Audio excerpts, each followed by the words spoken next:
When the Mongol hordes swept across Persia in 1258, they didn't just conquer cities. They erased them from existence.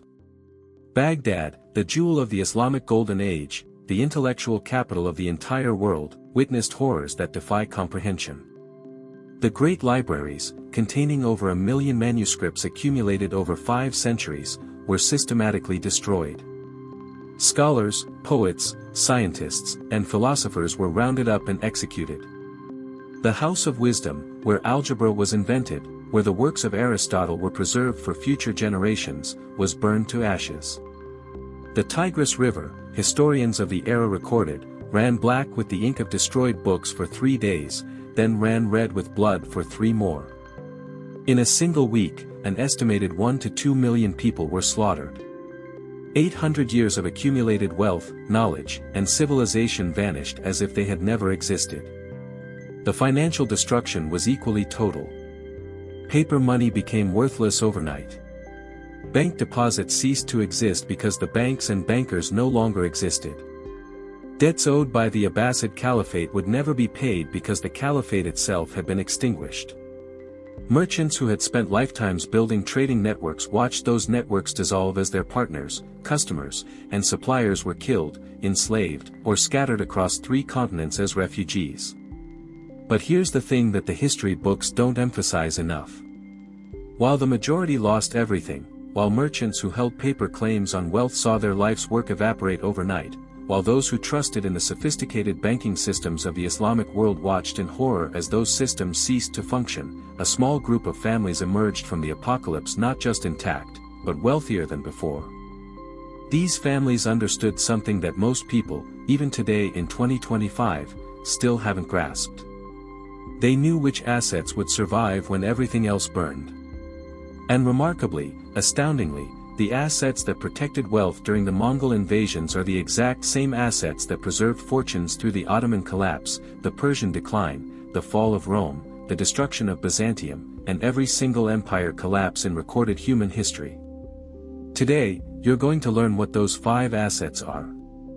More importantly, you're going to understand the deep principles behind why they work, why they've always worked across radically different cultures and time periods, and why they will continue to work when the next inevitable collapse arrives.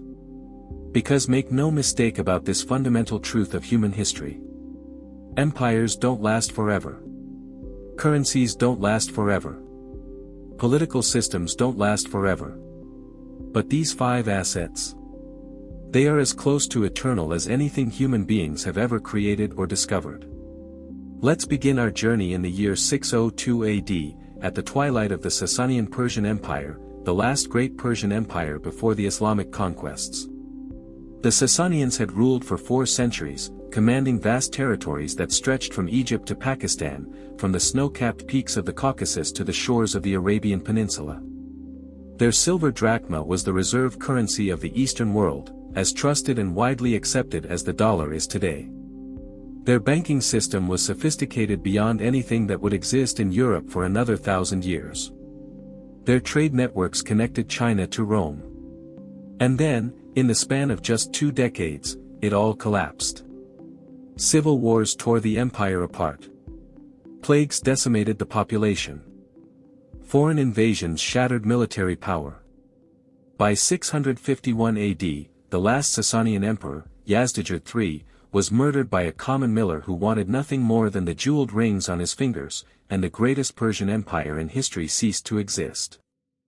But even as the empire crumbled, even as the currency collapsed and the banks failed and the trade networks dissolved, certain assets retained their value. More than retained, they actually increased in purchasing power as everything else fell apart. The first of these assets, the one that has protected wealth through every collapse since the very dawn of civilization, is physical gold. Now, I know what you might be thinking. Gold. How obvious. How cliché. Everyone talks about gold. But here's what most people, including many who invest in gold, don't truly understand. It's not just that gold holds value. It's the specific, irreplaceable, almost magical properties of gold that make it uniquely suited to surviving civilizational collapse. Gold doesn't corrode, no matter how many centuries pass. It doesn't rust when exposed to air or water. It doesn't decay or decompose. It doesn't react chemically with almost anything in the natural environment. A gold coin buried in the ground in 600 AD, before the Islamic conquests, before the Crusades, before the Renaissance, before the discovery of America, can be dug up today, gently polished, and used in exactly the same way it was used 14 centuries ago. No other asset on earth, no other store of wealth ever devised by human ingenuity, can make that claim. When the Sasanian Empire fell, gold didn't care who sat on the throne. When Arab armies swept through Persia carrying the banner of Islam, they valued gold just as much as the Zoroastrian Persians had valued it. When the Mongols arrived 6 centuries later, atheists and shamanists who worshipped a completely different cosmic order, they too understood gold's worth. The currency changed. The language changed. The religion changed completely. The rulers changed. The laws changed. The very conception of the universe changed. But gold remained gold. The same atomic number. The same weight per volume. The same eternal glow. The same purchasing power. Consider what happened in the Ottoman Empire during its final decades of decline. The Ottoman lira, once as stable as the rock of Constantinople itself, unchanged for centuries, began its terminal decline around 1876 following the empire's bankruptcy. Between 1876 and 1923, when the empire officially ended and the Republic of Turkey was established, the lira lost approximately 99% of its value against gold. Savings accounts that had taken generations to accumulate were devastated. Government bonds that had been considered the safest possible investment became worthless certificates. Pension promises that had been guaranteed by the full faith of the Ottoman state evaporated into nothing. But families who had the foresight to convert even a small portion of their paper wealth into physical gold preserved their purchasing power almost entirely. There are documented cases, attested in family records and historical archives, of Ottoman families who, in 1880, purchased gold coins worth the equivalent of a modest house in Constantinople. By 1923, those same gold coins, those small pieces of metal passed down through generations, could purchase an entire city block. The gold hadn't increased in some absolute sense of value. The currency had collapsed around it. The gold had simply remained what it always was, a store of real value in a world where paper promises had proven worthless. This exact pattern repeats across every empire collapse in recorded history, without a single exception. In the Roman Empire, as the silver denarius was progressively debased from nearly pure silver to less than 5% silver content, as emperors desperately tried to pay their armies with less and less precious metal, gold aurei held their value completely. In Weimar Germany, as the paper mark went from 4 marks to the dollar in 1914 to 4 trillion marks to the dollar in November 1923, as workers demanded to be paid twice a day so they could rush out and buy bread before the currency lost more value, as middle-class families burned stacks of currency for heat because the paper was worth less than firewood, gold owners watched this madness with their wealth intact. In Zimbabwe in 2008, as the Zimbabwean dollar achieved the ignominious and almost unbelievable distinction of $100 trillion banknotes that couldn't buy a loaf of bread, those who held gold could still purchase food, medicine, and safe passage out of the country to anywhere in the world.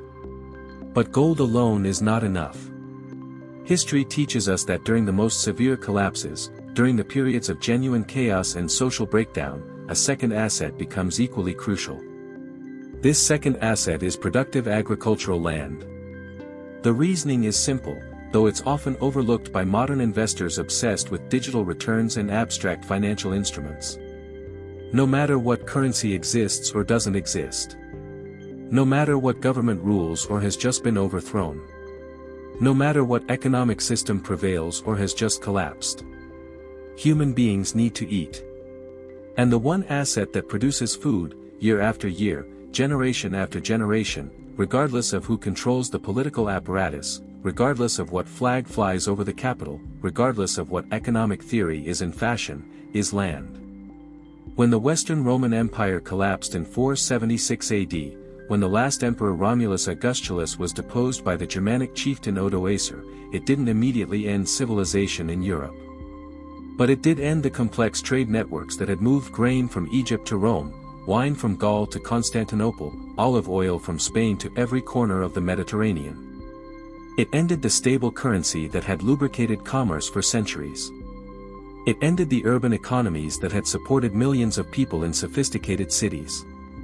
In the chaos that followed, chaos that would last in various forms for centuries, the families who thrived were not those who held Roman coins or claims on Roman warehouses or debts owed by Roman merchants.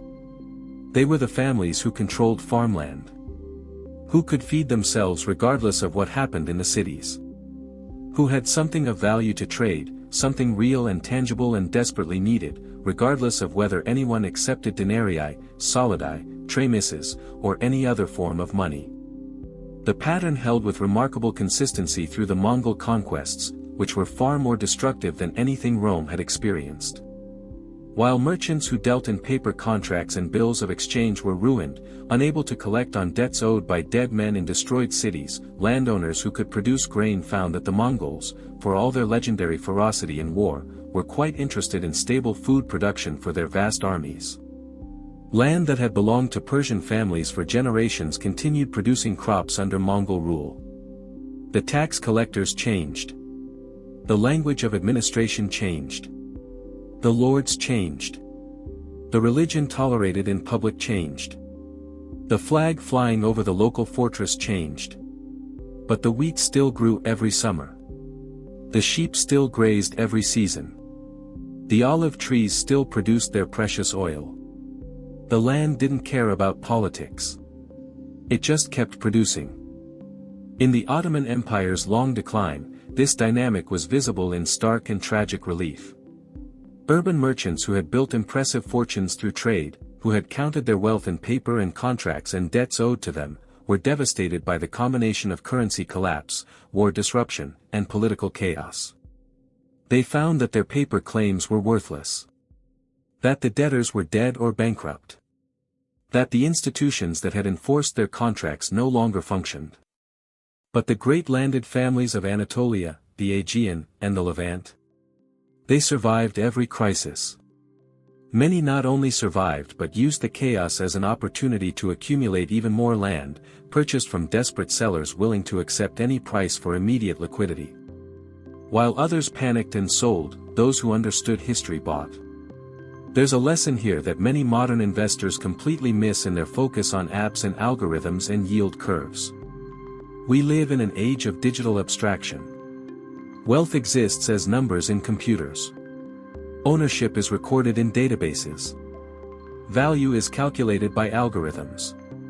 But throughout human history, across every culture and every era, the most durable wealth has always been tangible, physical, rooted in the earth itself. Land can be taxed, certainly. It can even be seized by conquering armies or revolutionary governments. But it cannot be printed into worthlessness. It cannot be debased like currency. It cannot be digitally erased by a system failure or a cyber attack. It exists in a way that stocks, bonds, derivatives, cryptocurrencies, and all other forms of abstract wealth simply do not. The third asset that has survived every empire collapse since 600 AD might surprise you. It's not another commodity. It's not another type of physical property. It's skills. Specifically, essential skills that remain valuable regardless of who rules, what currency exists, or what economic system prevails. Consider the physicians of medieval Baghdad, the city that would be destroyed by the Mongols. When the horsemen from the steppes came, they killed scholars, burned libraries, executed bureaucrats and administrators, slaughtered poets and philosophers. But physicians? The Mongols needed physicians too. Their horses got sick, and without healthy horses, their entire military system failed. Their generals got wounded in battle and needed treatment. Their wives and concubines went into difficult labor and needed skilled midwives. The great Khan himself fell ill and needed the best doctors available. A man who could heal was valuable to Persians, to Arabs, to Mongols, to anyone and everyone. The skill transcended political boundaries. It transcended religious differences. It transcended ethnic hatreds. Healing was healing. And those who could do it were protected and rewarded by whoever happened to rule. The same was true of other essential trades throughout history. Blacksmiths who could forge weapons and tools remained valuable to any ruler, any army, any society. Engineers who could build bridges and fortifications found employment under any regime. Shipbuilders who could construct vessels for war and trade were sought after by every maritime power. Miners who could extract precious metals were valued beyond measure. Weavers of fine cloth had customers regardless of politics. Tanners who could produce quality leather for saddles, armor, and shoes never lacked for work.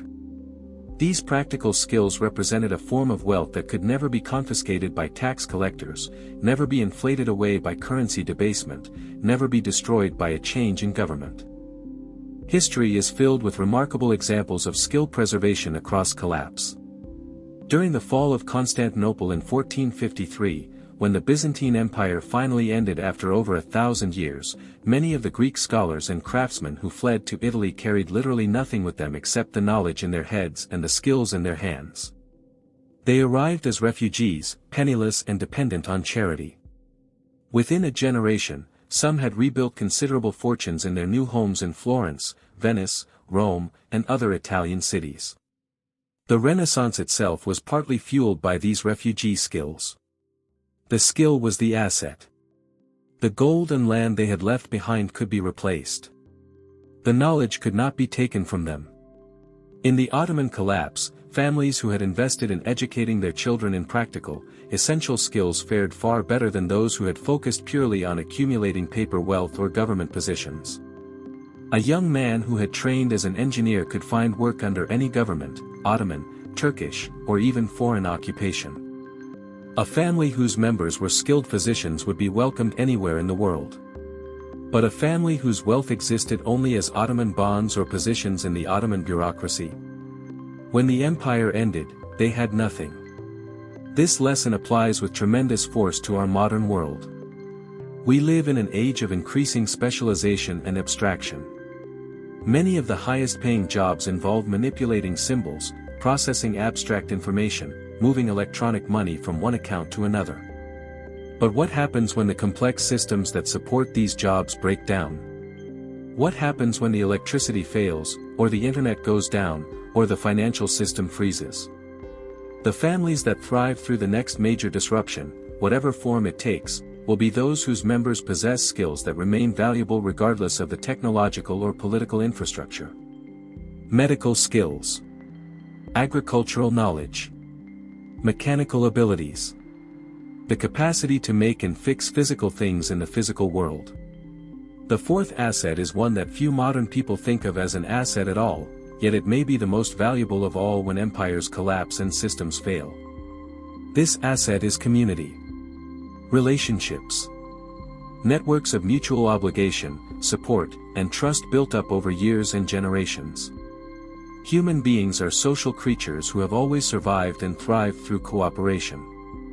We are not solitary predators who can survive alone. We depend on each other for survival in ways both obvious and subtle. And in periods of collapse, when formal institutions break down, when police forces dissolve or become predatory, when courts cease to function, when banks close their doors forever, when the normal rules of society no longer apply, it is the informal networks of trust and mutual support that determine who survives and who perishes. The historical evidence for this principle is overwhelming and consistent across every collapse.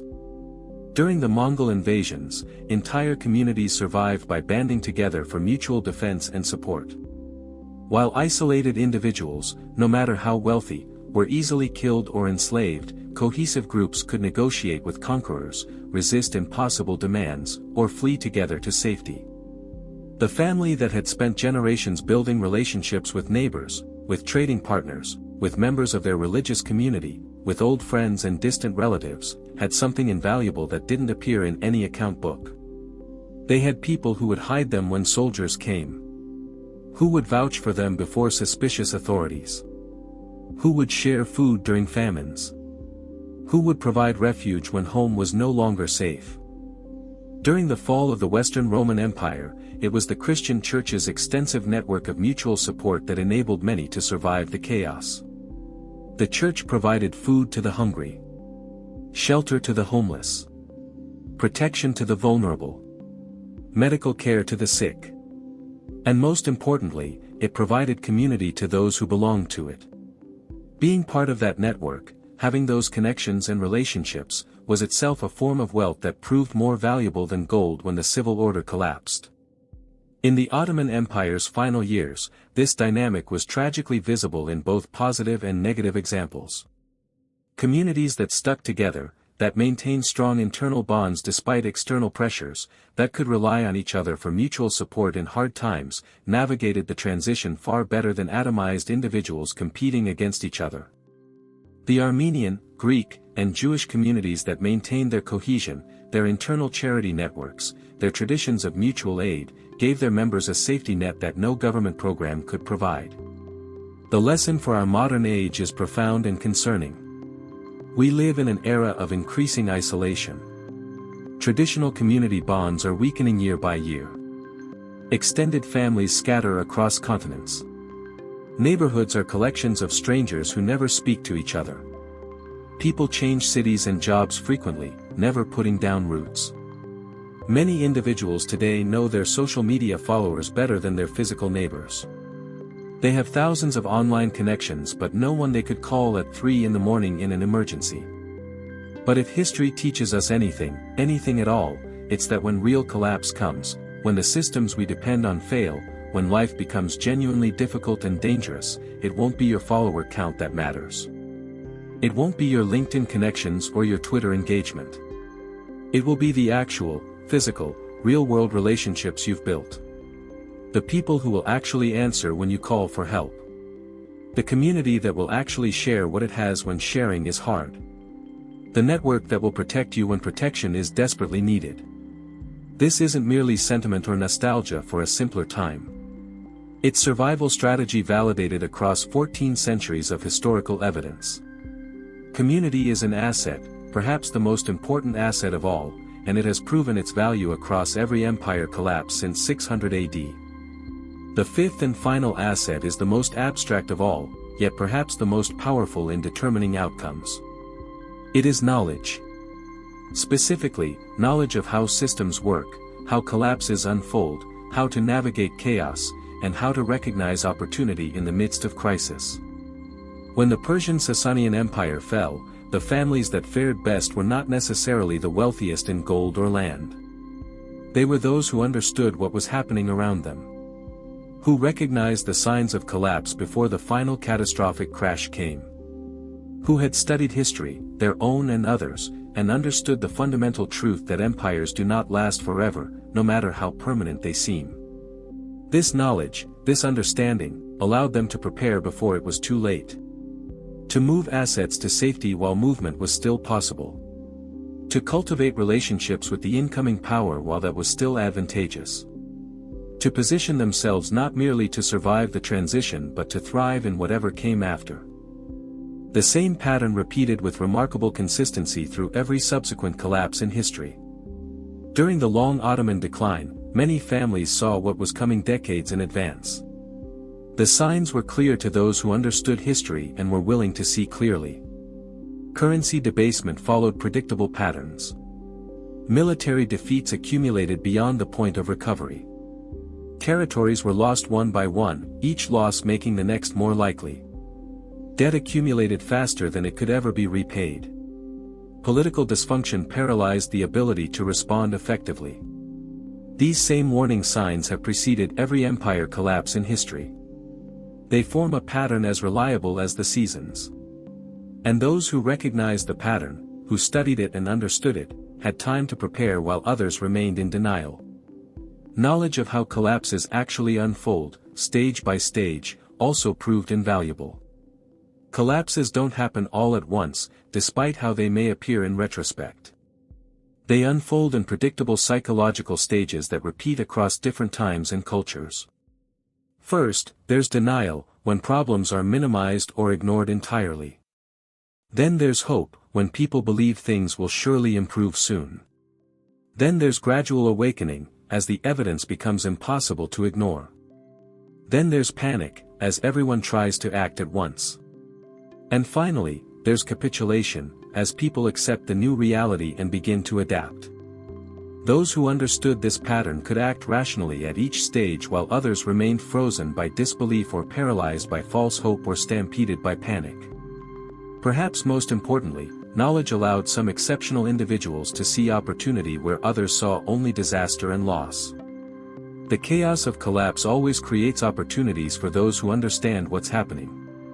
Land that was worth a fortune in stable times becomes available at desperate prices from those who need immediate liquidity. Skills that were taken for granted become precious and well rewarded. Relationships that were casual become life-saving alliances. Resources that were overlooked become essential. Every collapse redistributes wealth dramatically, and knowledge determines whether you're on the winning or losing side of that redistribution. This is why studying history is itself an asset. Not as an academic exercise for those with leisure time. Not as entertainment for the curious. But as a practical guide to navigating the cycles that have repeated since the dawn of civilization. Those who understand history have a map that others lack. They can see patterns that are invisible to those who think only of the present. They can prepare for possibilities that others refuse to contemplate. Now let's bring all of this together and examine how these 5 assets interact with each other, how they've functioned as a system across multiple collapses, and what lessons we can draw for our own time. When the Mongol Empire swept across Asia in the 1200s, conquering everything from the Pacific coast of China to the forests of Poland, creating the largest contiguous land empire in human history, they destroyed more accumulated wealth than any force in history before or since.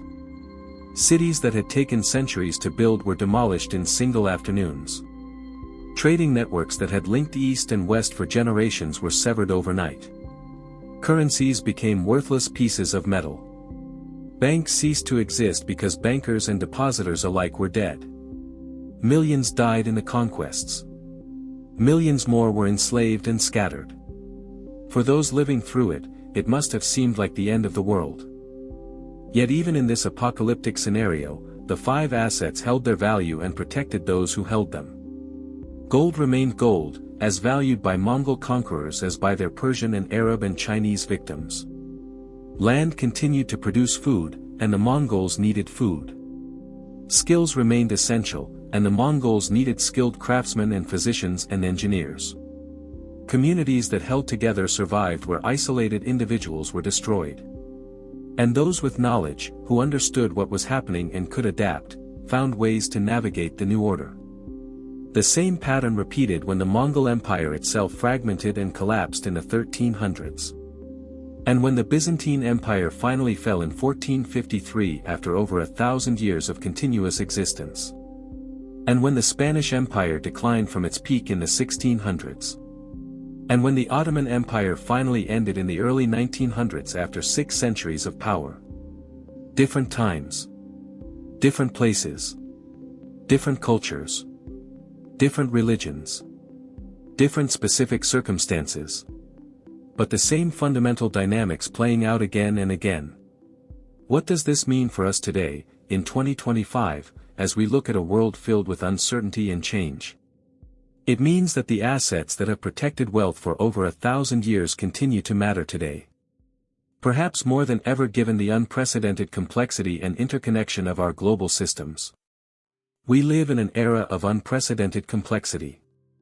Global supply chains span continents and involve thousands of companies. Digital currencies exist only as entries in distributed databases. Algorithmic trading executes millions of transactions per second based on mathematical models. Cloud computing stores the world's information in vast server farms that most people will never see.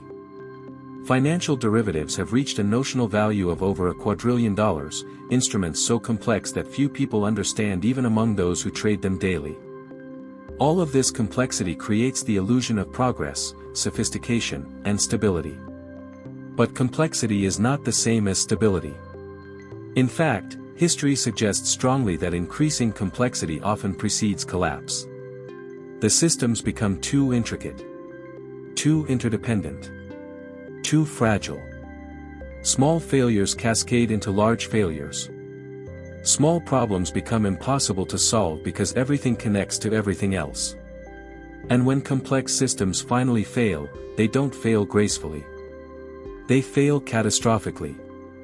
The families who will thrive through whatever comes next, whether that's a major financial crisis, a geopolitical upheaval, a technological disruption, or something we cannot currently foresee, will be those who have learned from the lessons of history that we've explored today.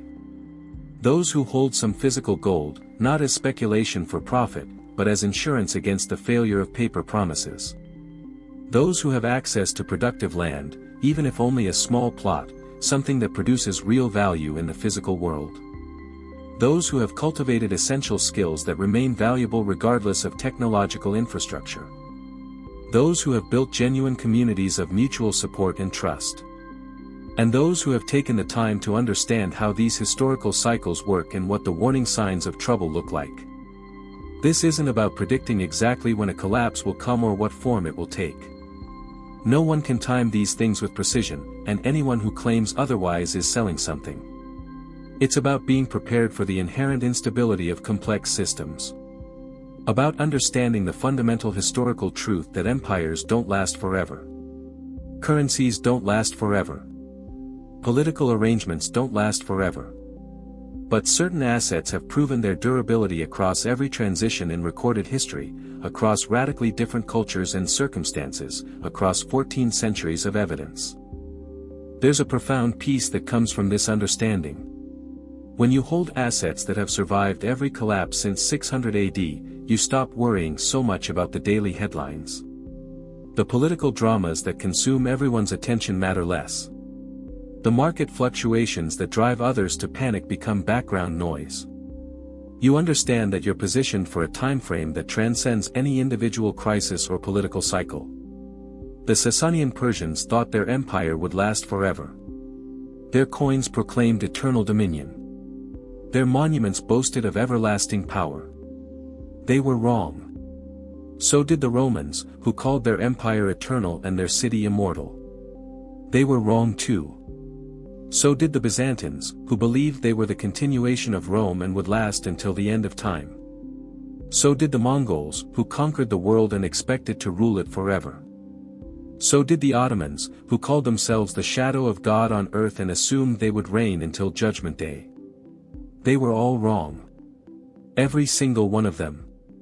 And yet, through all of their rises and falls, through all the chaos and destruction, through all the wars and plagues and revolutions, the 5 assets that protected wealth in 602 AD protected wealth in 1258, protected wealth in 1453, protected wealth in 1923, and will continue to protect wealth through whatever transitions await us in the decades and centuries ahead. The question isn't whether you believe collapse is coming. That's the wrong question, because collapse always comes eventually. The question is whether you want to be positioned like the families who thrived through every historical collapse, passing their wealth and knowledge and community connections down through generations, or like the majority who lost everything when the systems they trusted in ceased to function and the promises they believed in proved worthless. History has given us the playbook. The examples stretch back over 1400 years across every continent and culture. The patterns are clear to those willing to study them with open eyes. Gold. Land. Skills. Community. Knowledge. These are the assets that survive when everything else fails. Now I want to hear your perspective on these timeless lessons. After learning about these 5 assets that have protected wealth across 1,000 years of history, which do you consider most important in today's specific circumstances? Which one do you think is most overlooked by modern investors focused on short-term returns? Have you already begun positioning yourself with any of these enduring assets? What specific skills do you think will be most valuable through whatever disruptions await us in the coming years and decades? Share your thoughts and experiences in the comments below. This is exactly the kind of conversation that matters, this exchange of wisdom about how to protect what matters most through uncertain times. And if you found value in this exploration of history's most important lessons, if you want to continue discovering the patterns that can protect and grow wealth through any environment, through stability and through chaos alike, then you know what to do next. There is so much more to explore together.